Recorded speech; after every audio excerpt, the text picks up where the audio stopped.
বিসমিল্লাহ। রান্না করবো কাজলি মাছ, এর জন্য পেঁয়াজের সাথে তেল দিয়ে দিলাম। দিব এখন একটা দারচিনি আর হলো তেজপাতা, এলাচ দিয়ে দিব 2 টুকরো টমেটো,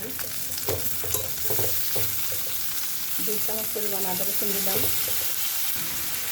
দিলাম ধনে গুঁড়া আর হলো 1/2 চামচ হলুদ,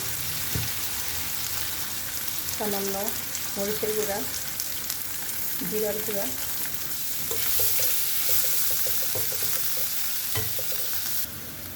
মশলা কষানোর জন্য পানি দিলাম, 1 চামচ লবণ,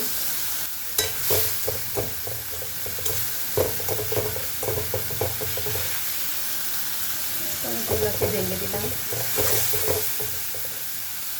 মশলা কষানো হয়ে গেছে, এখন কাজলি মাছগুলো দিয়ে দিলাম। একটু পানি দিব। মাছগুলো ভালো করে কষানোর পর পানি দিয়ে দিলাম। আমার রান্নার ভিডিওগুলো যদি কারোর কাছে ভালো লাগে তাহলে সাবস্ক্রাইব করে দিবেন। সাথে করে টমেটো দিয়ে দিলাম, ধনেপাতা দিয়ে দিলাম আর একটা কাঁচামরিচ।